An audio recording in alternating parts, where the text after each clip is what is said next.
Well, welcome to my backyard garden that I'm going to put out in things that I've picked up along the way that I felt could hold plants. They are wooden or they have holes in them, but they're not your typical, plastic pot. And when I'm finished, I hope to plant enough things in here that would be food for 4 people as long as they are producing. This actually is a bushel basket, and it might be like 3/4 of a bushel, but it doesn't matter. And I filled it with some good vegetable garden soil for vegetables and herbs. And then what I'm going to plant in here, I'm going to put my dill, I'm going to plant peppers, I'm going to put basil. I'm also going to put a couple of marigold plants in there because they kind of make the insects not like what I'm going to put in here. So I have great plans that this will, because I have enough dirt so they can grow a good root system. And I did add some worm castings and some chicken manure to this. Down in front of me, this is something that will hold water.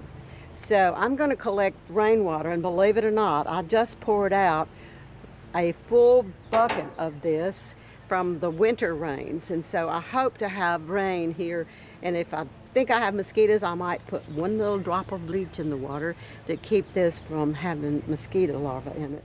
Now, this is my chicken coop. This is what they haul chickens to market in. And when I got it, I didn't know what I was going to do with it, but guess what? I put me a wooden box in there, put my soil in. This is where I'm going to plant my cucumbers. And I did get a bush variety that won't be one, and even if it did with this trellis behind, it might have a chance to grow up pool. But anyway, I'm waiting for them, and I'll train them to come up through this opening. And then behind here, I'm going to have some daylilies blooming to be a little bit pretty back there. This is a bucket from a well, and it doesn't have a hole in it, so it'll be another water collector for me. Now then, this is another trough. These are all barnyard items. This trough right here does have some holes in it. I may have to put a few more in it, but this soil I'm going to put in purple bush green beans. They're called Royal Purple Pod.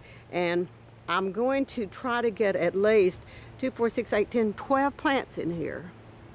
And I estimate that just one plant, you can have a yield at least of 12 to 15 beans. So they also continue to bloom as long as you keep the old things picked off. As with any fruit or vegetables, don't let it go to seed. So I'm expecting that many green beans from there. All right, now this is another quite interesting container, I think. These are ammunition boxes. I got them and I thought, what am I going to do with them? I used them to set plants on, but then I decided, well, this is perfect for planting in because it's wooden, it has slats, it has good drainage. And so in these, I'm going to put Chinese cabbage over here in this one, and I'm going to put my other just regular early Jersey Wakefield cabbage into these. I will make sure that this top does not fall forward, so I'll have to improvise something to keep that up there like that. The other thing now, I have some arugula. I love arugula, and it does bear well a lot of the season. And so in this one right here, I'm going to plant arugula. And in this one, I have some carrots. I'm going to mix a little bit more sand into this. That won't be a lot of carrots, but it's a little late, but I have some rainbow mixed carrot seeds that I intend to put in there. I think this is just a really neat tip. If you've grown lettuce, you know that snails and slugs can just ruin it. And I've cut open a head of iceberg lettuce before, and there they are, all intertwined in there. But even just bulb lettuce, just single leaf lettuce, plant them in a hanging basket. And then just put it on your shepherd's hook or wherever you can hang from. Plant your lettuce, and then you don't have slug problems. Let's talk about squash. Squash is one of those vegetables that you think they're going to give you this big yield. but these are going to be straight neck squash plants that I have purchased. But one squash plant in a day might give you one or maybe two young squash, but if you're trying to make a casserole or just a skillet of squash for your family, you definitely want more than one plant. This is an old corn planter. It actually would have been pulled by a mule.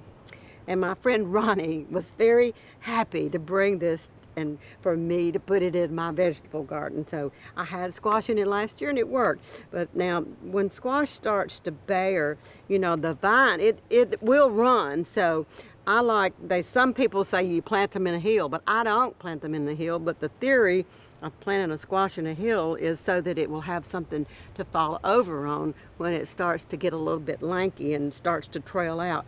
But I'm planning to plant squash in this, and then I have a dough bowl, or this might have been a trough that they fed the hogs out of back here.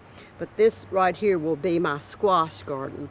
But of course, in my garden of eating, I still have tomatoes to do, and I have enough built up good soil behind me that I will put my tomato plants in. We're still looking at a scary night or two of low temperatures, and so I'm going to hold off another week. But I'll tell you this, I've lived in this home for 40 years. I have seen a Mother's Day where I got up and I had frost on the windshield of my car and on the geraniums. So it has happened before, so we just have to be wise and watch the weather to protect the things that we want to grow in our garden. And I'm hoping for a good success out of this garden, and I hope yours will be successful also. For inspiring garden tours, growing tips, and garden projects, visit our website at volunteergardener.org or on YouTube at the Volunteer Gardener channel, and like us on Facebook.